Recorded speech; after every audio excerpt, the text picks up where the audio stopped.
back to Healthy Living, brought to you by St. Tammany Parish Hospital. We're talking all about good heart health today. And to wrap things up, at the end of our program, we have Dr. Sohail Khan, a cardiologist who just recently joined us with Covington Cardiovascular Care at St. Tammany Parish Hospital. A little bit about Dr. Khan. After research work in cardiology at Beth Israel Deaconess Medical Center in Boston and at Columbia University in New York, his path led him to conduct further training at University of Utah in Salt Lake City, Phoenix Heart Center in Arizona, and Louisiana State University Medical Center in Shreveport. Dr. Khan has multiple board certifications in endovascular, cardiovascular, and in internal medicine, and he also has certifications in endocardiography and nuclear medicine. Thank you for joining us today, Dr. Khan. I'm glad to be here. The first question I have to ask is, you've kind of been all over the country, so why Louisiana? Well, my mentor told me one time that I should go somewhere where I'm really needed. And if you look at Louisiana, I don't think it's a proud moment, but we are among top 3 in terms of being the most obese state, the most diabetic, there are more smokers, the more overweight people. So I think being here, I can really help people, I can make a positive impact in their lives. So that's why I chose to come here and practice. Right. Louisiana historically is at the top or bottom, depending on how you look at it, those list of most unhealthy patients, population, most obese, most diabetic. We're not at the top of any list that we really want to be at.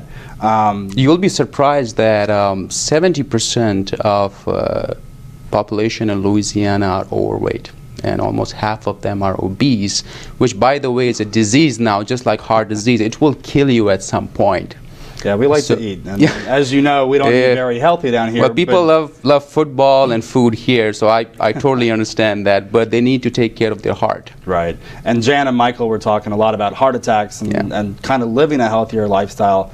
From a cardiologist's perspective, what do you see are some of the biggest issues and some of the things that we can be doing as individuals in a community to get on that track to a healthier heart life?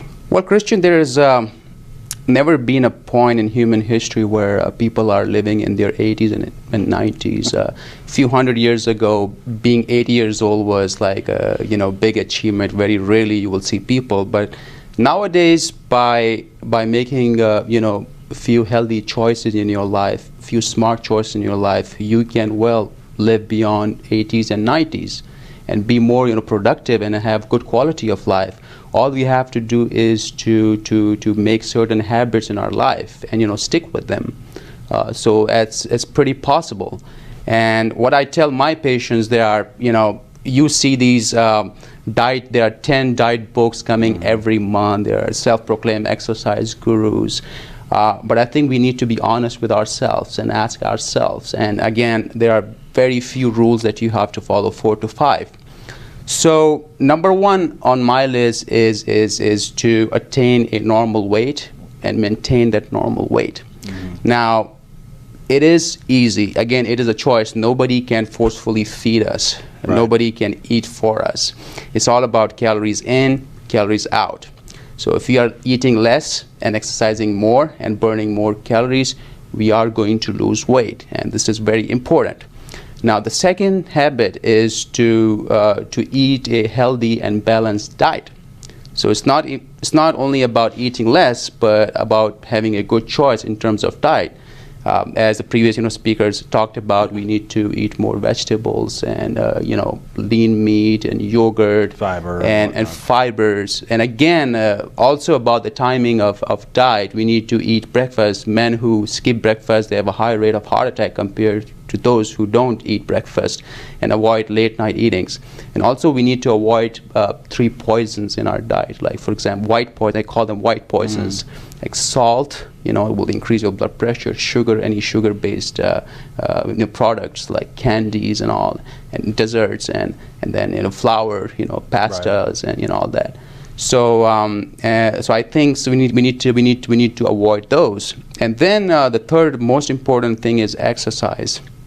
Again, it will not only help us to lose weight, but it will make our muscles and joints more agile, make us more flexible. And once we cross 50s and 60s, it will really help us to keep our balance, will decrease the heart disease, So And then, the fourth habit that I tell my, patients is to get a proper sleep. I mean, that's something that we don't care about sometimes because of watching TV and all that late in the night. But sleeping at least 7 to 8 hours is very important. If you are sleep deprived or sleep deficient for a long time, you will eat more. It creates certain chemical imbalances in your body. You will gain weight. So these are few habits, I think, that if you follow them, I don't see any reason why you can't live longer than 70 and 80 and being productive and healthy. And we heard it from Jan, we heard it from Michael, we're hearing it from you. It's things that you hear all the time, every day. And absolutely, as you were saying about the sleep, it's just a matter of making the time to do these things to prevent bad things from happening. And one of the things that you're really focusing on at Covington Cardiovascular Care is peripheral vascular disease. Right. I know you want to talk a little bit about what exactly that is and how you can avoid that. So this is the disease that most of the patients and even a lot of primary care physicians, they don't pay a lot of attention. But I really want your audience to take this concept that all the blood vessels, in the body, for example, blood vessels in the heart, in the neck, in the brain, in the legs, they have the same anatomy. So the reason we get heart attack is because of atherosclerosis, because when the lipids get deposited in the vessels, they lead to vessel obstruction and then heart attack. So if the same lipid, they get accumulated in the vessels in your legs, or in your neck, in the brain vessels, that can lead to stroke. And if you have those blockages in your leg, that can lead to symptoms like, for example, you may have pain in your leg. And if you're diabetic too, ultimately it will lead to wounds and then unfortunately amputations. So this is the concept we need to be aware of. So what I trained was, I would like to show you an example, a case that I did actually yesterday. And I think it's on the screen. Sure. That's what we're looking at. So if you look at the screen on the left side, so there's this guy, 70 years old, hardworking guy, very family guy, and he saw my partner because of chest pain. So he asked a few more questions, like, do you get any leg pain when you walk? And the guy said he can't walk more than a few yards. So now this is not quality of life. A lot of people are so focused on the heart, they don't care about other vessels in the body. So my partner did the CT scan. He found these blockages in the main vessels in both legs. It was more on the right side. So if you look at the pictures on the left side, you see this occlusion, this big vessel which gets occluded proximally, and then it comes back distally. So there's about 5 centimeters of blockage. So in the middle screen is a picture where I went through his groin, through a small nick. It was not a major surgery. Nowadays we have excellent technology and devices we can use, and balloons and stents. So I went through the groin and I went in and I fixed the whole blockages in about 30 to 40 minutes. And on the left side of screen you can see that plaque, that junk that I took out of his leg. Wow. So now I'm sure that this guy will feel excellent. He will be walking now. He can exercise, which in the long run will prevent heart attacks. Right. So this is something that I'm really interested in, and I want to spread this message to the community. And I have some upcoming talks at YMCA about audience of 100, 200 people about the PAD awareness. So I'll be glad that your audience, if they want to, they're more than welcome to join us. Absolutely. That's just one of the things that you're doing. Sure. You and the team at Covington Cardiovascular Care. You were talking about the lectures at YMCA.